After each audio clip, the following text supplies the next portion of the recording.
जो है हम जो है आप लोगों के बीच में क्या पढ़ने जा रहे हैं? अरमान कविता है। क्या है? अरमान कविता, ठीक ना? अरमान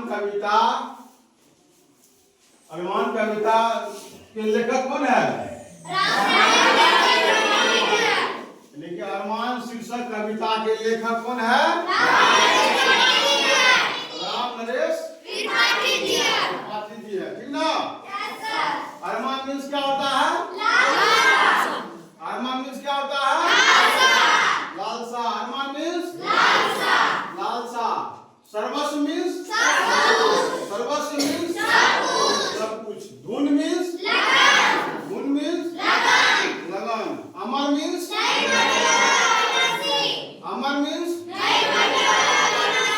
उत्साह मीन्स, ठीक ना? यहाँ पे किसी को दिक्कत नहीं ना है? आप देखिए उसके आगे इसमें क्या कर रहा है? अरमान शीर्षक कविता के लेखक कौन है? राम नरेश त्रिपाठी जी है, ठीक ना? इसमें क्या कर रहा है देखिए, है शौक यही, अरमान यही, हम कुछ करके दिखलाएंगे, मरने वाली दुनिया में हम अमरों में नाम लिखवाएंगे। अब क्या है देख लीजिए, है शौक ही, अरमान यही, हम कुछ करके दिखलाएंगे, मरने वाली दुनिया में हम अमरों में नाम लिखवाएंगे। इसमें राम नरेश त्रिपाठी जी क्या कहते हैं? कभी राम नरेश त्रिपाठी जी कहते हैं कि एकमात्र लालसा यह है कि मेरी एकमात्र लालसा यह है कि इस मरणशील संसार में, यह जो है क्या है? मरणशील संसार है। क्या है यह? इस मरणशील संसार में ऐसा काम करे, ठीक ना, जिससे उनका नाम क्या हो जाए? अमर हो जाए। इससे क्या हो जाए? उनका नाम अमर हो जाए। यानी कि कवि के कहने का तात्पर्य यह है कि व्यक्ति को इस क्षणभंगुर संसार में, यह जो संसार है क्या है? क्षणभंगुर संसार है, ठीक ना? मरणशील संसार है। यानी कि जो आया है उसको एक ना एक दिन जाना पड़ेगा, उसको मरना सुनिश्चित है। इसीलिए कहता है यह क्षणभंगुर संसार है, ठीक ना? इस क्षणभंगुर संसार में ऐसा काम करना चाहिए कि युगों तक उनका नाम जो है अमर रहे। जैसे महात्मा गांधी अमर है ना रे? उसका नाम लेते हैं ना बार बार हम लोग। सुभाष चंद्र बोस नाम लेते हैं ना? क्यों लेते हैं? क्योंकि ऐसा काम किया है उन्होंने, ठीक ना? इसीलिए कवि राम नरेश त्रिपाठी जी कहते हैं इस क्षणभंगुर संसार में हम लोगों को इस तरह से काम करना चाहिए कि युगों तक उनका नाम जो है अमर रहे, ठीक ना? और लोगों को यह संदेश देता है कि हर एक आदमी को अच्छा कर्म करना चाहिए। क्या करना चाहिए? अच्छा कर्म करना चाहिए। अच्छा कर्म करने पर ही जो है मनुष्य अमर होता है। क्या होता है? अच्छा कर्म करने पर ही क्या होता है? मनुष्य अमर होता है। यहाँ तक समझने में कितनी को दिक्कत? अब देखिए आगे क्या कर रहा है। जो लोग गरीब भिखारी हैं, जिन पर ना किसी की छाया है, हम उनको गले लगाएंगे, हम उनको सुखी बनाएंगे। अब कह रहा है, देखिए क्या कर रहा है। जो लोग गरीब भिखारी हैं, जिन पर न किसी की छाया है, हम उनको गले लगाएंगे, हम उनको सुखी बनाएंगे। इसमें कह रहा है कभी वैसे लोगों का सहयोगी बनना चाहता है, कभी वैसे लोगों का सहयोगी बनना चाहता है जो उपेक्षित है, ठीक ना, यानी कि असहाय है, मैंने किसी आदमी के पास जो है ना किसी प्रकार का सहारा नहीं है, बेसहारा है, बेबस है, लाचार है, ठीक ना, असहाय है, ठीक ना। अतः कवि के कहने का तात्पर्य है कि हम जो है हम मानवों का कर्तव्य है कि हम वैसे लोगों को उठाने का प्रयास करें, हम वैसे लोगों को उठाने का प्रयास करें जो गरीब भिखारी है, जो क्या है, गरीब भिखारी है, अथवा क्या है, अनाथ है, ठीक ना, अनाथ है, लाचार है, बेबस है, ठीक ना, उसका जो है उसको हम क्या करेंगे, उसको ऊपर उठाने का कार्य करेंगे, ठीक ना। क्यों? क्योंकि इनके उत्थान से ही समाज या देश का उत्थान होगा, यानी कि निस्सहाय आदमी का जो है हम अगर मदद करेंगे उसी से क्या होगा, हमारे समाज का उत्थान होगा, हमारे समाज का क्या होगा, विकास होगा, ठीक ना, होगा। इसीलिए कह रहा कवि, इसीलिए कह रहा उन्हें गले लगाना चाहिए, ठीक ना, बेसहारा आदमी को सहारा देना चाहिए, गले लगाना चाहिए, उसके मनोबल को ऊपर उठाना चाहिए, ठीक ना, और खुशहाल बनाने का। और कवि क्या कहता है, उन्हें गले लगाने तथा खुशहाल बनाने की लालसा प्रकट करता है। कौन करता है, कवि करता है, राम त्रिपाठी जी के द्वारा, ठीक ना। यहाँ तक समझने में किन्हीं को दिक्कत नहीं ना।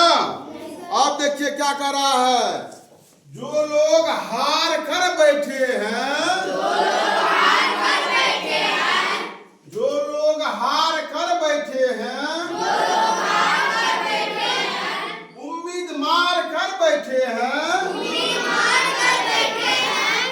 हम उनके बुझे दिमागों में फिर से उत्साह जगाएंगे। आप सुनिए आप लोग, और इसमें कह रहा है जो लोग हार कर बैठे हैं, उम्मीद मार कर बैठे हैं, हम उनके बुझे दिमागों में फिर से उत्साह जगाएंगे।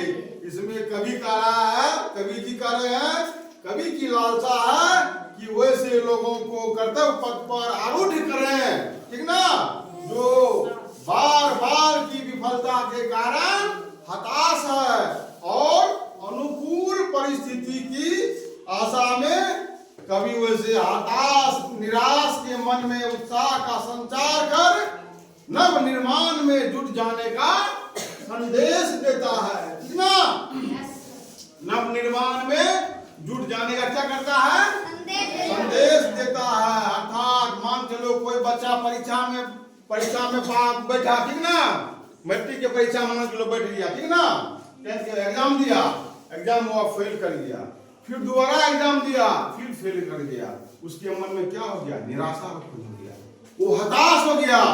अब मन में सोचने लगा अब हमसे नहीं होगा, हम जो है अब परीक्षा को पास नहीं कर सकते हैं, तो उसके मनोबल को कभी नहीं तोड़ना चाहिए, उसको कहना चाहिए इस बार दो परीक्षा तुम दो, अच्छी तरह से तैयारी करो, तुम पास कर जाओगे, ठीक ना, उसके मनोबल को बढ़ाना चाहिए, ठीक ना, वही कह रहा है। अब देखो क्या कह रहा है, रोको मत आगे बढ़ने दो, बोलिए, रोको मत आगे बढ़ने दो, आजादी के दीवाने हैं, हम मातृभूमि की सेवा में अपना सर्वस्व लगाएंगे। अर्थात कवि इसमें कह रहे हैं, सुनिए आप लोग ध्यान से सुनिएगा, रोको मत आगे बढ़ने दो, आजादी के दीवाने हैं, हम मातृभूमि की सेवा में अपना सर्वस्व निछावर कर देंगे। क्या कर देंगे, अपना सर्वस्व निछावर कर देंगे। कभी वैसे लोगों को सावधान करता है, कैसे लोगों को, जो स्वतंत्रता प्राप्ति के मार्ग में बाधक है और वह उन्हें ऐसा काम करने से मना करता है, ठीक ना? क्योंकि आजादी के दीवाने ने अपना सर्वस्व मातृभूमि के लिए क्या कर दिया? न्यौछावर कर दिया है, ठीक ना? मातृभूमि के लिए क्या कर दिया है? न्यौछावर कर दिया है। वो और अर्थात देशभक्तों के मार्ग में बाधा उत्पन्न करने पर प्रतिकूल परिणाम होगा। यानी कि कोई आदमी अगर मन में सोच लिया है हम जो है ना देश की आजादी में जो है हम अपने देश पर जो है किसी भी प्रकार का खतरा नहीं मंडराने देंगे, तो देखता होगा बीएसएफ रहता, बॉर्डर सिक्योरिटी फोर्स एकदम रहता है, तैनात रहता है, हमारे देश की सीमा के अंदर जो है कोई भी दूसरे देश का सैनिक आक्रमण न कर दे, ठीक ना? किसी प्रकार घुस ना जाए, ठीक ना? उसके लिए हमेशा सर्वस्व लिखा हुआ रहता है। उसमें अगर जाएगा कोई तो मरबे करेगा जी, सीधा गोली चला देगा, ठीक ना? सही कहता है। उसके बाद देखिए, हम उन वीरों के बच्चे हैं जो धून के पक्के सच्चे थे, हम उनका मान बढ़ाएंगे, हम जग में नाम कमाएंगे। अब इसमें क्या कर रहे हैं? कवि रामनरेश त्रिपाठी जी कर रहे हैं, कवि अपने पूर्वजों की महानता का वर्णन करते हुए कहते हैं कि हम उन वीरों की संतान है, हम उन वीरों की संतान है, ठीक ना? जो सिर कटाना तो जानते हैं लेकिन सिर झुकाना नहीं जानते हैं, ठीक ना? जो सिर कटाना तो जानते हैं लेकिन सिर झुकाना नहीं जानते हैं, ठीक ना? उनकी वीरता का गुणगान आज की दुनिया भी करती है, ठीक ना? उनका गुणगान क्या करती है? आज भी दुनिया करती है। इसीलिए हम भी उसी मार्ग पर चलने का प्रयास करेंगे। क्या करेंगे? हम भी उसी मार्ग पर चलने का प्रयास करेंगे। इसीलिए हम भी उसी मार्ग पर क्या करेंगे? चलने का प्रयास करेंगे। पूर्वजों की प्रतिष्ठा बढ़ाएंगे और हमारा नाम जो है दुनिया श्रद्धा और आदर से लेगी। हम इस प्रकार जो काम करेंगे तो क्या होगा? ये दुनिया जो है हमारा नाम श्रद्धा और आदर से लेगी, ठीक ना? इस प्रकार समझने में दिक्कत भी है यहाँ तक? क्या अच्छा लगा पढ़ने में?